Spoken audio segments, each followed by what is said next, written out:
everybody, welcome to this week's episode of the Gracie Note. I am here with voice specialist Aaron Lowell in his voice clinic in Toronto. What was your first experience with an artist? Who was your first singer that you remember treating, and what was that like? I got to assist at one point helping Mick Jagger.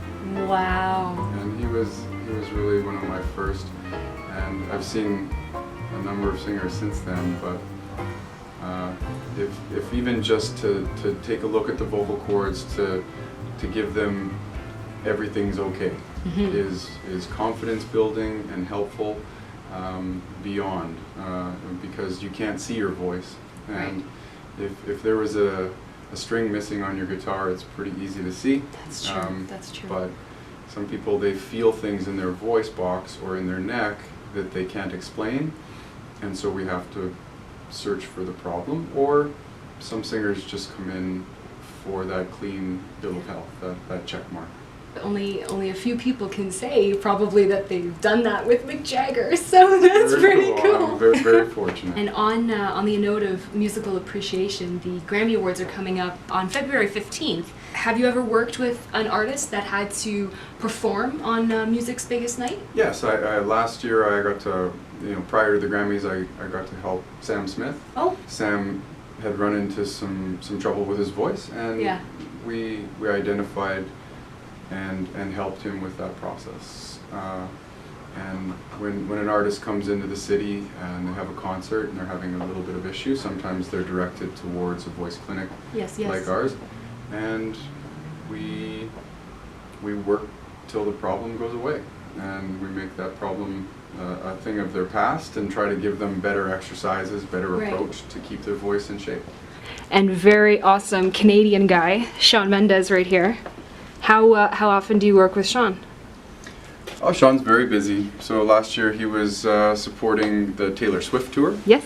And so I helped him out through that process, and then now he's approaching his own tour, his European and North American tour. So Shawn comes in when he needs to, and we polish him up and get him on the road and make him feel better, and that's the big part of his approach. He's young and strong. He's a great singer.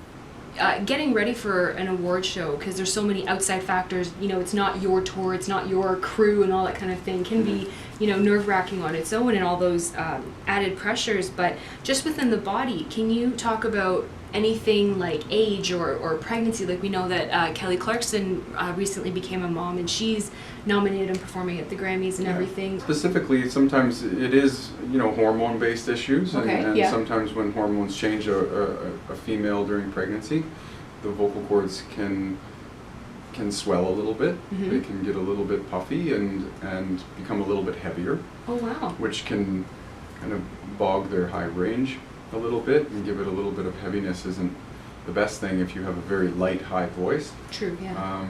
Some singers actually sing a little better when they're pregnant, because they belt and they power up, and they get that little added puffiness, which is just part of their hormone response, which gives them kind of a little bit easier closure of their voice. Right, but there's the breathing with second trimester and third trimester as well, which I don't know if I've ever thought to say that it's an individual response, I suppose, but some women say it's easier to breathe in their pregnancy, and some people say it's almost impossible. And what about age? Because I know that listening to Steven Tyler and Aerosmith in the 70s sounded completely different than Steven Tyler and Aerosmith today. We've got James Taylor this year, and Tony Bennett's performing, some of these great golden singers, and how does their voices, sometimes some change and some stay the same, so how does that work?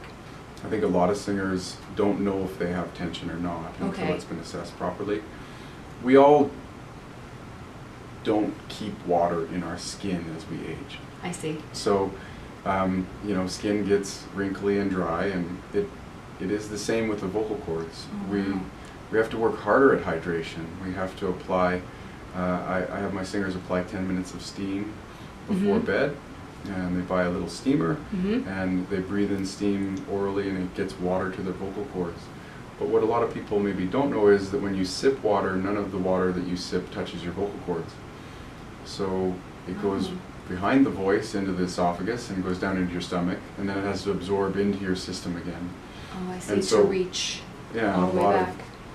A lot of the water you drink goes to your skin and your organs and things like your hair and your body that needs it as well. Mm-hmm. So the vocal cords get 2% of that water that They you get no drink every attention. day. They get no love. They There's get no no love water for the love. voice. It's sort of like steam applies this sort of lotion on your hands approach. Right, right. And a lot of my singers, we have them steam and they see the benefit. And then we can visualize their voice and we can say, look at all the steaming you've been doing, all the exercises you've been doing. Your voice has recovered. To cancel a show or postpone a tour must be the hardest thing to do for an artist, because it's not only the fans, it's also people's jobs and a whole bunch of people that depend on one person going on with the show. What exactly is vocal hemorrhaging and why does it happen? A vocal hemorrhage is basically just a broken blood vessel on the vocal cord. Right. But when your voice works, a female voice, the left and the right vocal cord touch in speech Okay. 220 times in 1 second. Wow. So when a female singer hits a high C, Yes, it's yes. 500 plus times a second for a power high C. Their head voice going up to C6 would be 1,000 times a second. So I give comparisons where a hummingbird's wings move 77 times a second. Wow. So we've got vocalists that are moving their vocal cords 10 times faster than a hummingbird. Right. It can break a vessel if the vessel's in the wrong spot or it's I see. exposed. You only have one voice box. That's true. So if I've given comparisons, it would be like dragging your guitar around with no case all day. Demands on the singer, Yes. doesn't matter what their genre is, there's a Right. high demand on their body. Wow, okay. You know, an opera singer doesn't sing as frequently as someone on tour. True, true. They sing for longer, they train for longer. You know, the number of hours a singer in opera has to sing a day and train to a level where their voice is in pristine condition all the time. Right. Versus the tour schedule of a pop star True. today, which is 5-6 shows a week, sometimes 3 or 4 shows in a row. Mm-hmm. I just read that Adele's singing in Toronto 5 shows in a row, I think, this fall. Wow, yeah. So having no rest, no Yes. break, and then you add into the pop world or the rock world, the morning shows, the interviews, they often run their own business. Anyone's voice that you're a really big fan of that's really, you think has always been killing it, it's just, you're really impressed by? Well, I am in awe with Dave Grohl's voice. I Yes. do find him to be quite, shocking in what he can do with his head and his head banging movement that comes out into pure voice. Mm-hmm. I've been amazed by people like Maynard Keenan Mhm. of Tool, Yes, yes. and the power that he can push through, Yeah. and how he supports his breath and technique to provide that style of voice for a long tour. Mhm. And he's in a number of bands, and Yeah. he's a seemingly an ageless artist at this point. Is there anyone for the Grammys on February 15th that you're looking forward to seeing perform? Yeah, I'm kind of anxious to see Lionel Richie tribute, Yeah, that'll the be cool. performance for Lionel Richie. Way back, I got to assist in a diagnostic of Lionel Richie, and Oh, wow. it made me wiggle a little bit when he sang "Say You, Say Me" with a scope in, and such a natural voice and such an amazing artist, and I could just be a fly on the wall and be excited to hear his voice. I'm looking forward to seeing Lady Gaga and her David Bowie tribute. I'm impressed by Lady Gaga. She's a very musical woman, and she can sing in different styles and Yes. different genres just flow out of her.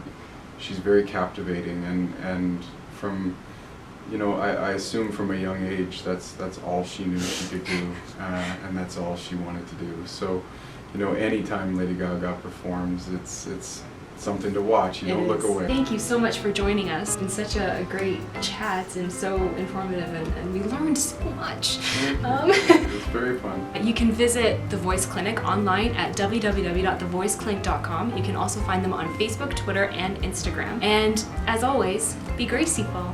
Thanks again. Bye, guys. Bye now.